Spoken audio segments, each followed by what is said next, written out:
अस्सलाम वालेकुम नाजरीन, मैं हूं अब्दुल बासित इकराम और आप देख रहे हैं सियालकोट प्लस। नाजरीन, इस टाइम मैं मौजूद हूं थाना कोतवाली सियालकोट किले के ऊपर और यहां पे एक बड़ा ही थोड़ा अनोखा किस्म का वाक़या पेश आया। मोहम्मदपुरा के इलाके में एक रहायशी ने अपने दोस्त अपने हमसाये को जो है वो 5 लाख अमानत के तौर पर रखवाए और जो उसको कह लें कि नीयत की फतूर की वजह से अगले 2 से 3 दिन बाद जो है वो एक ऐसा ड्रामा रचाया या ड्रामा किया कि जो है उसने ये तासर दिया कि वो जो 5 लाख तुमने दिए थे वो चोरी हो गए हैं। ये सारा मामला क्या है, हमारे साथ एसएचओ थाना कोतवाली मौजूद हैं। हम उनसे बात करते हैं। अस्सलाम वालेकुम सर। सर क्या हाल चाल है, ठीक ठाक है? हाँ जी, अल्लाह का शुक्र। सर बताएं हमें कि ये क्या वाक़या था सारा और किस किस तरह पेश आया? ये असल में जो 1 कॉल होती है वो तो लोगों की हेल्प के लिए होती है। अगर कोई बंदा कोई भी शहरी 1 पे कॉल करता है तो पुलिस फौरी रिस्पॉन्ड करती है। तो कई बार लोग झूठी कॉलें चला के अपने पर्सनल मफाद के लिए काम करते हैं। ये भी इस तरह हुआ हुआ है। ये गुलाम अली नामी शख्स था जिसने अपने मोहल्लेदार शहबाज से 5 लाख रुपए लिया कि मैं तुम्हें प्लाट लेकर दूंगा। 3 दिन कबल उसने लिए और कल रात को उसने ये वकूआ बनाया कि 2 मुसल्लह डाकू आए हैं और मेरी दुकान से 5 लाख रुपये लूट के ले गए हैं। तो मौका पे पहुँचे, हमने तस्दीक की तो हमें उसके बयान में तजाद उसके बयान पाया गया। ठीक है।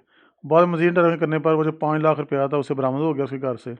और जो मेहनत का बंदा था, गरीब आदमी था, उसकी सारी उम्र की वो जमा पूंजी थी, वो हमने 5 लाख उसके हवाले किया। और जिसने झूठी कॉल चला के ड्रामा करने की कोशिश की उसके खिलाफ हमने FIR दर्ज करके उसको जेल भिजवा दिया। प्रॉपर्टी का झांसा दे के उसने 5 लाख रुपए लिए? हाँ, उसने कहा कि मैं आपको प्लाट लेके दूंगा, लेकिन बाद में उसका ये ज़हन था कि मैं जब कॉल चलाऊंगा कि मैं डकैती हो गई है और पैसे को लूट के ले गई हैं, तो मुझसे ये पैसे डिमांड नहीं करेगा कि मैं खुद लुटा लुटा के मैं तुम्हें कैसे वापस कर दूंगा पैसे।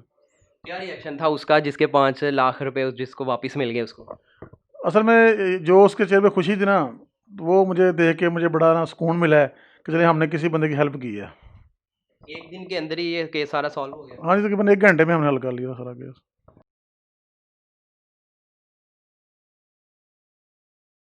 अस्सलाम वालेकुम जी। मैं मजदूरदार बंदा वा, ठीक है जी। मैं प्रैशर कुकर दा मजदूरी करना, फेरी शेरी लाना, लिहाजा मैं कमेटियां पा के अपने घर दा जिन्ना भी पूंजी कांजी मैं 5 लाख रुपया गुलाम नबी भट्ट साहब ਨੂੰ ਦਿੱਤਾ ਸੀ कि उन्होंने मैनू कहा मैं जगह लैके देंगा। ठीक है जी। लेकिन इन्होंने मेरे नाल धोखेबाजी की है, नशेबाजी ये की है। थाने ने आपी काल चला कहते हैं कि साड़ी डकैती हो गई है, मगर किसी किस्म की कोई डकैती शकैती नहीं हुई। पुलिस SHO साहब का थाने कोतवाली दे सारे का शुक्रिया अदा करना चाहते हैं कि उन्होंने साड़ी इस इन्हों के हकदार की कमाई में ताड़ दिता है कि मसा सानू वापस मिल गई है।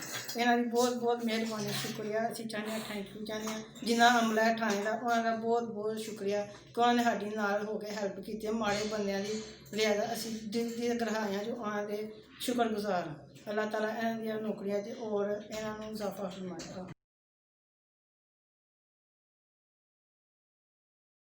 मेरे मसाए हैं तो बेचारे गरीब लोग सन, उन्होंने मकान लेना ही, जगह लैनी ही, उन्होंने 5 लाख रुपया मैंने दिता तो मैं जगह जनाब बेईमान हो गया। मैं झूठी कार चला दी, मेरे को डकैती हो गई, डकैती कोई नहीं हुई।